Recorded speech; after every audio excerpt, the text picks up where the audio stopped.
Hello दोस्तों, आपका स्वागत है मेरे चैनल पर।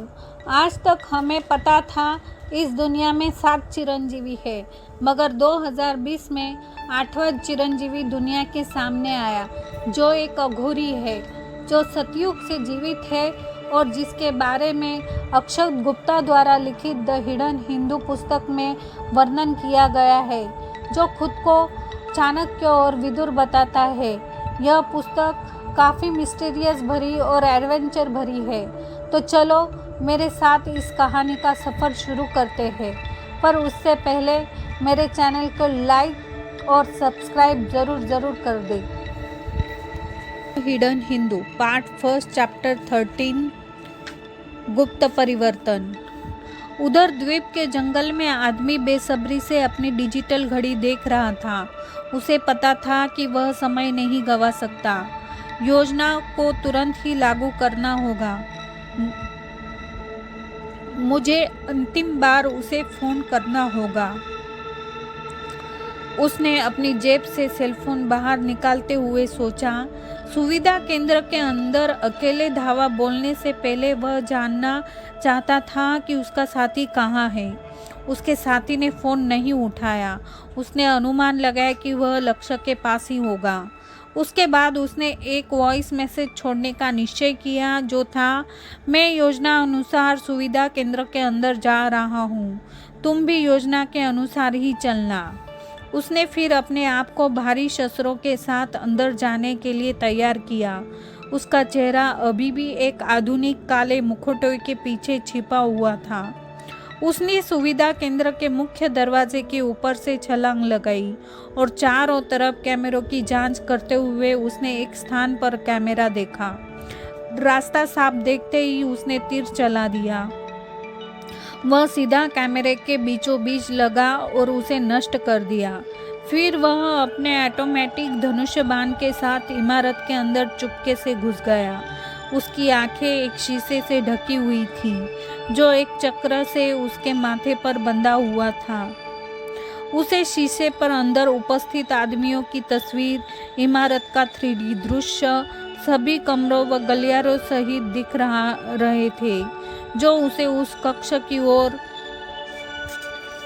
ले जा रहे थे जहां ओम को बंधक रखा गया था। वह शीशे से अपने लक्ष्य पर निशाना साधकर उसे अपने तीर से भेज सकता था, वह भी बिना किसी गलती के। उसकी कमर पर एक बेल्ट से बंधा बस्ता था, जिसमें सामने, पीछे और बगल में समान आकार की जेबें थी। उसके दाएं हाथ पर धातु का टुकड़ा कलाई से कोहनी तक बंधा था, जिसके आगे की तरफ एक तीर लगा हुआ था। वह एक दूसरा बस्ता अपनी पीठ पर लिए हुए था, जिसमें PWD 19 असॉल्ट राइफल थी। 250 फीट की रेंज के साथ वह पकड़ में 40% स्थिर, 20 गुना तक अधिक दृश्यता और 25 गोलियों का क्लिप साइज था। वह अपने आप 4.5 सेकेंड में रिलोड हो जाती थी। 2 P622 पिस्टल, 150 फीट रेंज, 8 गोलियों का क्लिप साइज, जो लोड होने में 3 सेकंड का समय लेती थी। कुछ कदम सावधानी से चलने के बाद उसने एक सुरक्षा कर्मी को बंदूक लिए हुए गलियारे के दूसरी छोर पर देखा। वह धीरे से रक्षक की ओर बढ़ा। शीशे पर दिख रहा था कि वह रक्षक से कितनी दूर है। वह तब रुका और स्थिर खड़ा रहा। शीशे पर हरे रंग में लिखा आया, लक्ष्य पहुंच में है। इससे हाथ और आंख का तीर एवं लक्ष्य के बीच सामंजस्य स्थापित करने में मदद मिली। फिर उसने पहला तीर चलाया, जो सीधे लक्ष्य पर जाकर लगा। सुरक्षा कर्मी तुरंत मरकर गिर गया। वह सुरक्षा कर्मी की तरफ भागा, यह सुनिश्चित करते हुए कि कोई आवाज़ ना हो। उसने अपनी बेल्ट से बंधे बस्ते की एक जेब से टटोला और एक फाइबर प्लेट को निकाला। उस पर समय सेट किया और एक छुपे हुए कोने में दीवार पर चिपका दिया। फिर वह दूसरे आदमी को मार गिराने के लिए तैयार होते हुए आगे बढ़ा। रॉस द्वीप के तट पर एक हेलीकॉप्टर उतरा, जिसका पीछा तीव्र गति वाली एक नाव कर रही थी, जो समुद्र को चीरती हुई उसी स्थान पर आकर रुकी। दूसरा मुखौटा धारक हेलीकॉप्टर को धीरे धीरे नीचे उतारते हुए देख रहा था। उसने अपना बस्ता उठाया और हेलीकॉप्टर की तरफ भागा। भागते भागते उसने अपने हथियार तैयार किए। जैसे ही लोग हेलीकॉप्टर से उतरे, उनका स्वागत गोलियों की बौछार से हुआ। कुछ ने पलटकर आदमी की ओर गोलियां चलाई। वीरभद्र हेलीकॉप्टर से नीचे उतरा। वह जानता था कि जो पुस्तक उसके पास है वह एक खजाना है। अतः बिना समय खराब किए उसने अपनी जीप के लिए चारों ओर देखा और ढूंढते ही उसकी तरफ भागा। आदमी वीरभद्र की मंशा भाप गया था और उसे असफल करने के लिए उसने जीप के टायरों पर गोली चलाई और फिर चालक को भी गोली मार दी। वीरभद्र तुरंत ही चालक की जगह बैठा और गाड़ी का इंजन स्टार्ट कर दिया। वह पंचर हुए टायरों वाली जीप से सुविधा केंद्र की ओर भागा। बचे हुए आदमी ने वीरभद्र को बचाने के लिए अपनी जिंदगी को दांव पर लगाते हुए गोली चलाने वाले को उलझा लिया। पूछताछ कक्ष में स्क्रीन पर दाढ़ी वाला ओम सोने के कुंडल और जनजातीय मुकुट सिर पर पहने हुए दिखाई दे रहा था, जिसे भगवान की तरह पूजा जा रहा था। ओम बोला, मैं लोगों को छल कपट और धोखा देना नहीं जानता था। मैं किसी का भी अनुचित लाभ नहीं उठाता था। कुछ बूढ़े कहते थे कि मैं उनके लिए भगवान द्वारा भेजा गया अवतार हूँ। उन्हें विश्वास था कि मेरी सेवा करना स्वयं भगवान की सेवा करने के समान है। लोगों ने मुझे जानलेवा बीमारियों से स्वस्थ होते, प्राकृतिक आपदा से बिना किसी नुकसान के निकलते देखा था। यह विश्वास चलता रहा और मेरी जिंदगी कुछ समय के लिए बिना किसी घटना से गुजरती रही। परंतु तभी कुछ युवक की अज्ञात बीमारी से मर गए। लोगों के ध्यान में आना शुरू हो गया था कि मेरी उम्र एक दिन भी नहीं बढ़ी थी जब से मैं उनके कबीले से जुड़ा था। जाति से सभी बड़े बूढ़े जो मुझ में विश्वास रखते और पूछते थे, वे सभी सामान्य मौत मर गए थे और उनके साथ ही उनका विश्वास भी। समय बदल गया और उनके नेता भी बदल गए। मैं अब एक सांप की तरह देखा जाने लगा। ऐसा सांप जो जवान रहने के लिए जवान लोगों से उनकी जिंदगियां खींच लेता है। उन्हें विश्वास था कि युवकों की मौत का कारण मैं था। उनमें से कुछ अभी भी मुझ में बहुत विश्वास रखते थे और मेरे लिए लड़ते थे, परंतु विश्वास के उजाले पर डर का अंधकार छा रहा था। मुझे जाति से निष्कासित कर दिया गया था। उन्होंने एक बड़े सांप के डर से मुझे मारने की कोशिश नहीं की। मैं फिर से अकेला था। अब मैं जान गया था कि मुझे अपनी पहचान और स्थान बदलते रहना होगा। कोई भी मानसिक रूप से इस सत्य को स्वीकार करने के लिए तैयार नहीं था कि मैं अमर हूँ। तभी से मैं स्वयं को छुपाता आ रहा हूँ। पर पूछताछ कक्ष के कमरे का दरवाजा जोर से खुला और डॉक्टर श्रीनिवासन अंदर आए। ओम सतर्क हो गया। दरवाजे के अचानक जोर से खुलने से सभी का ध्यान डॉक्टर श्रीनिवासन की ओर गया। आग बबूला डॉक्टर श्रीनिवासन ने ओम को देखा और उसकी तरफ बढ़े। सर, आप क्या? डॉक्टर बत्रा ने कहा और उन्हें डॉक्टर श्रीनिवासन द्वारा उंगली के इशारे से चुप रहने के लिए कहा गया। डॉक्टर श्रीनिवासन ने अपने दोनों हाथों से ओम को कसकर पकड़ा और गुस्से से उसकी ओर घूरने लगे। सर, आपको क्या हो गया है? आप क्या? डॉक्टर शाइस्ता खड़ी हो गई। डॉक्टर श्रीनिवासन ने शाइस्ता की आंखों में देखा और वे फौरन जान गई कि कुछ भी न कहना ही उसके पास इस समय एकमात्र विकल्प है। डॉक्टर श्रीनिवासन ने पुनः ओम की ओर देखा और उसे हमेशा की तरह प्रश्नों की प्रतीक्षा करते हुए शांत व स्थिर पाया। बूढ़े आदमी ने अपने कक्ष से यह सब देखा और एक पैनिक बटन दबा दिया। एमएनडी चिन्ना, ओम ने कहा। ओम की भाषा और लहजे में क्या हुआ छोटू, यह सुनते ही डॉक्टर श्रीनिवासन एकदम शांत हो गए। पर अगले ही क्षण उनका एम लौट आया और उन्होंने तेलुगु में जवाब दिया। नेनु चिन्ना कादू न मानसूलो प्रश्नालू नाई नाकू समाधान कवाली। मतलब मैं छोटू नहीं हूँ, मेरे पास सवाल है और मुझे सीधे जवाब चाहिए। सरे चिन्ना काकपोते एम अनिपिल वाली कुंजू, ओम ने कहा। मतलब अगर छोटू नहीं तो मैं तुम्हें क्या बुलाऊं, कुंजू? डॉक्टर श्रीनिवासन ने जवाब दिया, नाकू अला यव्वरू पिलवरू निकू एला तेलसिंदी नुवू यव्वरू। मतलब इस नाम से अब कोई मुझे नहीं पुकारता। तुम यह कैसे जानते हो? तुम कौन हो?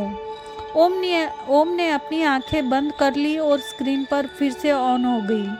जो तस्वीर दिखाई दे रही थी उसमें एक पुराने टूटे फूटे सरकारी स्कूल की कक्षा में कुछ छात्र आधी बाह की सफ़ेद कमीज, निकर और चप्पलें पहने लकड़ी की बेंच पर बैठे थे। उनमें से कुछ नंगे पैर थे। वे सब एक सहपाठी को परेशान कर रहे थे जो रो रहा था। तब ओम ने शिक्षक के रूप में कक्षा में प्रवेश किया और सबको डांटा। जो उसे बच्चों को परेशान कर रहे थे उनसे सभी को कक्षा से बाहर निकाल दिया और मासूम विद्यार्थी के साथ बैठ गया तथा बातचीत कर उसे शांत किया। निकू अदी गुरुतुंदा, ओम ने शांति से कहा, मतलब क्या तुम्हें याद है? डॉक्टर श्रीनिवासन की आंखें आंसुओं से भर गई और वे फिर से बच्चों की तरह रो पड़े। वे अपना बचपन ओम के साथ देखने के बाद इस अविश्वसनीय बात को मानने के लिए मजबूर थे। उन्हें अब ओम की कही हुई हर बात पर विश्वास हो गया और वे उसे दया व आदर से देखने लगे। कमरे में उपस्थित किसी को भी तेलुगु भाषा और तस्वीर के कुछ भी जानकारी न होने के कारण कुछ समझ में नहीं आ रहा था कि वहाँ क्या हो रहा है। डॉक्टर शाइस्ता उन दोनों के पास आई और तभी एलएसडी के कंप्यूटर से बीप की आवाज़ आई। उसने स्क्रीन की तरफ देखा। जो बूढ़े आदमी का चेहरा दिखाने से पहले क्षण भर के लिए काला हो गया था। एलएसडी सतर्क हो गई और उसने कीबोर्ड पर एंटर का बटन एक बार दबाया। उसकी स्क्रीन पर एक डिजिटल घड़ी 8:43 बजे का समय दिखा रही थी और हर बीतते क्षण के साथ उल्टी गिनती शुरू हो चुकी थी। उसकी आंखें बड़ी हो गई थी और उसने परिमल को देखा। वह पहले ही उसकी तरफ देख रहा था।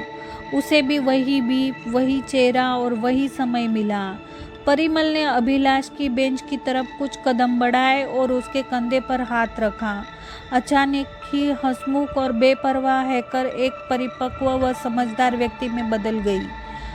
वह बचकाना चेहरा अंधेरे में गायब हो गया था। अंतर्मुखी, शांत, सहमा सा परिमल अचानक फुर्तीला हो गया था। जैसे ही जीप और सुविधा केंद्र के बीच की दूरी 2 किलोमीटर से कम रह गई, आदमी ने वीरभद्र के सभी आदमियों को मारने के बाद उसका पीछा करना शुरू कर दिया। वह अब उसका पीछा कर रहा था। उधर दूसरी तरफ वीरभद्र पंचर हुए टायरों वाली जीप के साथ पहुंच गया और इमारत के अंदर चला गया।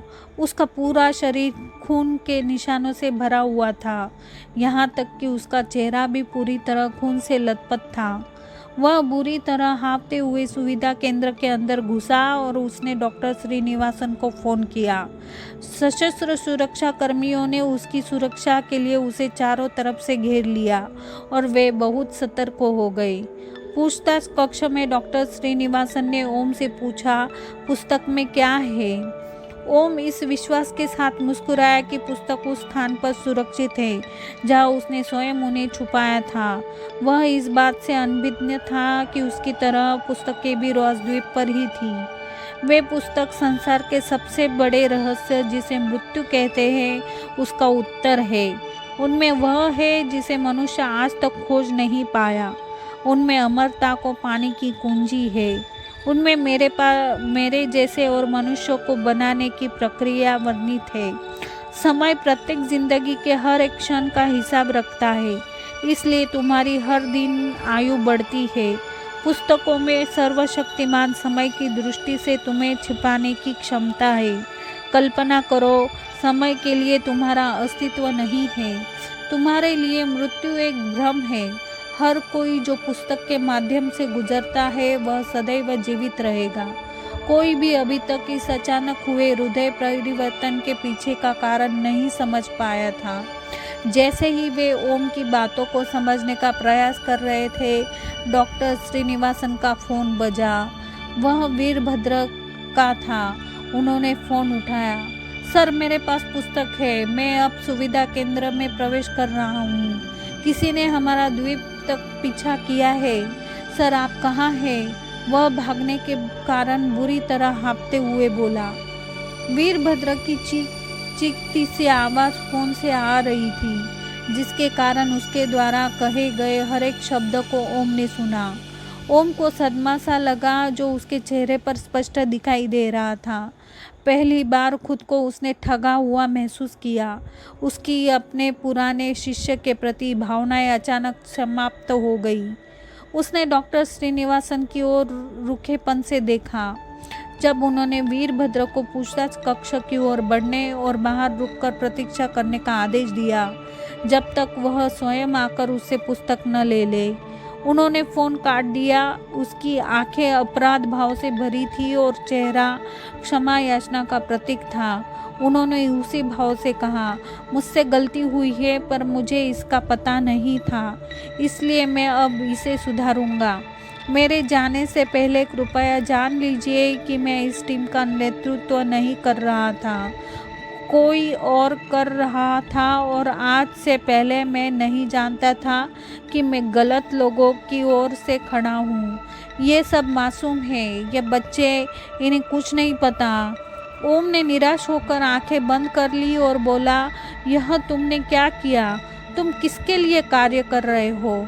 मैं सोच रहा था कि मैं पैसों के लिए काम कर रहा हूँ, इसलिए मैंने कार्य को विस्तार से जानने का कभी प्रयास नहीं किया। यह सब सोच रहे थे कि मेरे लिए काम कर रहे हैं, और चूंकि वे मेरे विवेक पर भरोसा करते हैं, उन्होंने कुछ नहीं पूछा। उसके गंदे हाथों से पुस्तक को बचाने के लिए मुझे अब जाना चाहिए। मैं अक्षम्य अपराध किया है, परंतु यदि मैं अपनी परीक्षा में असफल होता हूँ तो कृपया मुझे क्षमा करने का प्रयास करें, डॉक्टर श्रीनिवासन ने कहा, और उनका सिर संकोच एवं पश्चाताप से झुक गया। अचानक वे मुड़े और उस दीवार की ओर बढ़े जिस पर बूढ़े आदमी के देखने के लिए कैमरा लगाया था। उन्होंने उसे मार मार कर चकनाचूर कर दिया।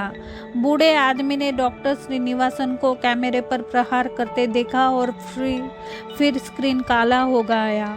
वह बूढ़ा मुस्कुराया क्योंकि कमरे में एक और कैमरा छिपा था। डॉक्टर श्रीनिवासन ने ओम का हाथ पकड़कर एक बार हल्का सा दबाया और फिर वे जाने के लिए मुड़े। ओम ने पूछा, तुम्हें यह सब करने के लिए किसने पैसे दिए हैं? उसका नाम नागेंद्र है, मैं बस यही जानता हूँ, डॉक्टर श्रीनिवासन ने तेजी से कमरे से बाहर जाते हुए जवाब दिया। ओम का चेहरा यह नाम सुनते ही पीला पड़ गया। वह भी अन्य सब की तरह जो उसकी अमरता की कहानी सुन रहे थे आश्चर्यचकित रह गए। जैसे ही डॉक्टर श्रीनिवासन बाहर गए, परिमल भी बाहर जाने लगा। परिमल, डॉक्टर बत्रा ने उसे बुलाया। सिगरेट पीने जा रहा हूँ, परिमल ने बिना पीछे देखे कहा।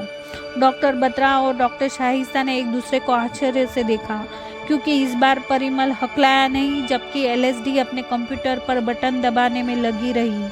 वह वास्तव में बहुत जल्दी में दिखाई दे रही थी। जैसे ही परिमल टीम के सदस्यों की नज़रों से ओझल हुआ, वह जितना तेज भाग सकता था उतनी तेजी से रसोई की ओर भागा, जो गलियारे के अंत में 3 बार दाएं मुड़ने के बाद सुविधा केंद्र से ठीक पीछे थी। वह रसोई में पहुंचा और रसोई में एवं सुविधा केंद्र के बीच की समान दीवार के सामने खड़े होकर किसी चीज़ की बेचैनी से प्रतीक्षा कर रहा था। वह बार बार अपनी घड़ी की ओर देख रहा था। नागेंद्र अभी भी सबकी गतिविधियों को ध्यान से देखते हुए अपनी मेज के पीछे बैठा हुआ था। डॉक्टर बत्रा और डॉक्टर शाहिस्ता कमरे के बीचों बीच अपने आसपास के वातावरण में हुए बदलाव को देखते हुए दंग खड़े रहे। वे डॉक्टर श्रीनिवासन को आंसू भरी आंखों से बड़े एहसान और सम्मान के साथ ओम से बातें करते हुए देख रहे थे। उनके हाव भाव बता रहे थे कि एलएसडी और परिमल की तरह वे भी बहुत जल्दी में थे। अभिलाष अब तक अपनी कुर्सी पर लेटा सा मेज पर सिर रखकर सो रहा था। एलएसडी पूरी तरह कंप्यूटर में खोई हुई थी और एक कोड को टाइप कर रही थी जो उसके बाएं पैर के पंजे पर गुदा हुआ था। इसका मतलब था मृत्यु पर विजय। जैसे ही उसने कीबोर्ड पर एंटर दबाया, वह दीवार जहां परिमल इंतजार कर रहा था दरवाजे में बदल गई। कुछ ईंटें गिरी और एक टच स्क्रीन वाला कीपैड कोड पूछने लगा। उसने वही कोड टाइप किया और दरवाज़ा खुल गया। वह दीवारों के बीच 3 फीट चौड़ा और 16 फीट लंबा एक रास्ता था। एक छोटा छिपा हुआ कमरा दिखाई दिया जो आज से पहले नहीं था।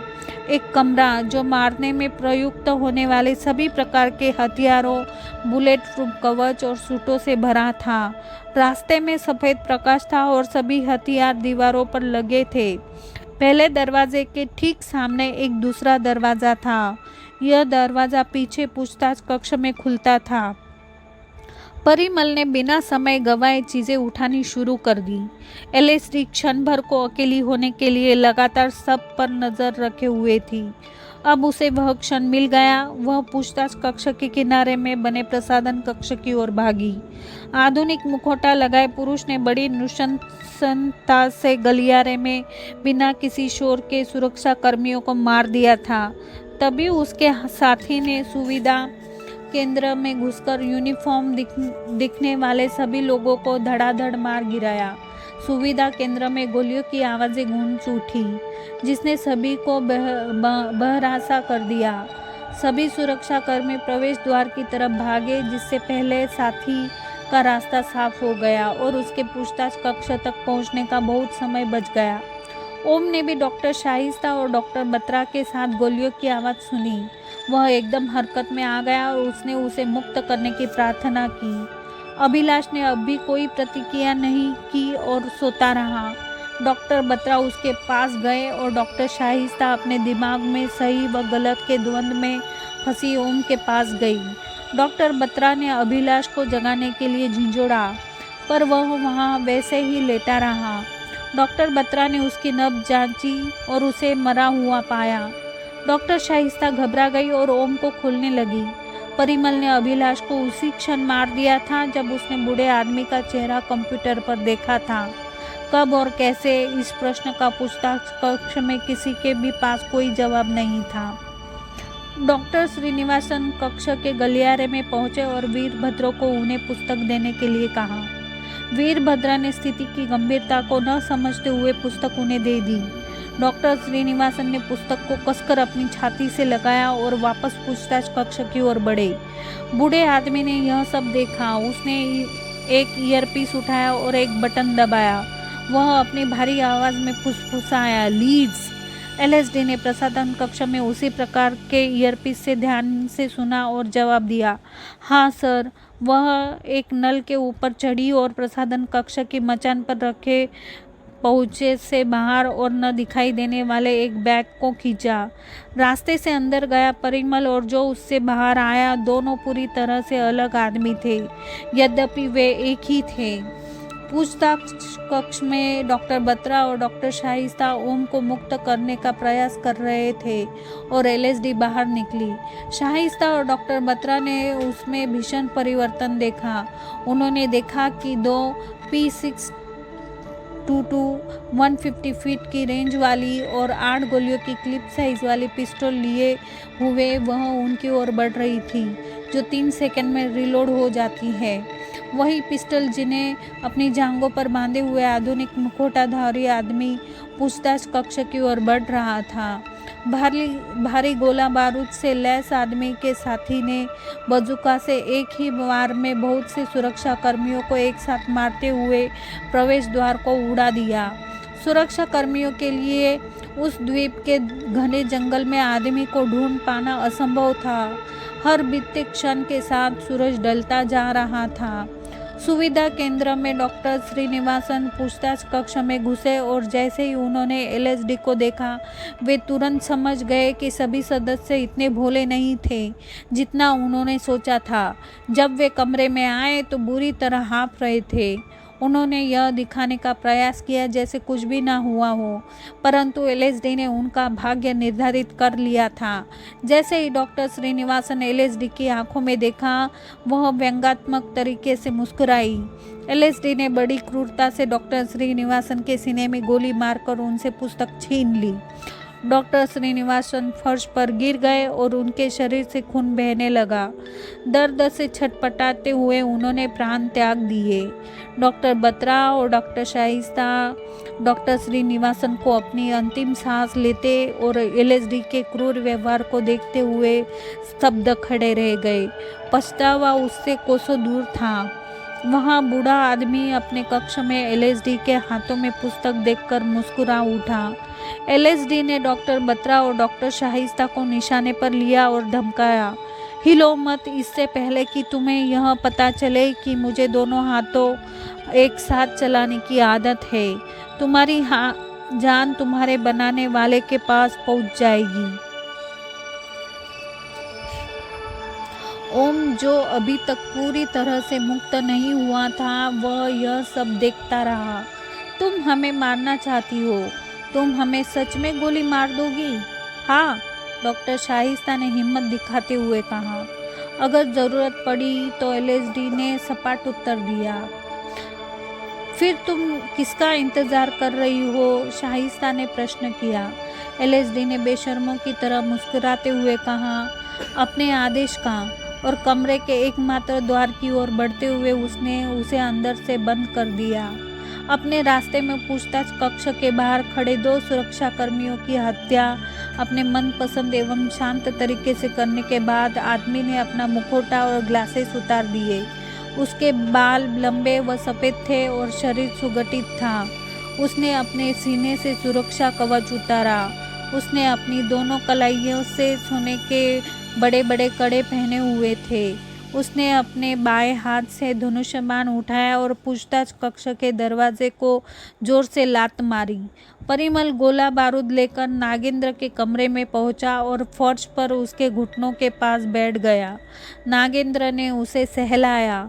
परिमल को लाड़ प्यार करते हुए भी नागेंद्र की आंखें स्क्रीन पर दिख रहे दृश्यों पर टिकी हुई थी। अचानक उसने देखा कि कोई पूछताछ कक्ष के दरवाजे के बाहर खड़े आदमी को मारकर दरवाज़ा तोड़कर खोलने की कोशिश कर रहा है। उसने स्क्रीन की तरफ इशारा करते हुए परिमल को दिखाया। परिमल, जो शांत बैठा था, एकदम से उद्दंड हो उठा।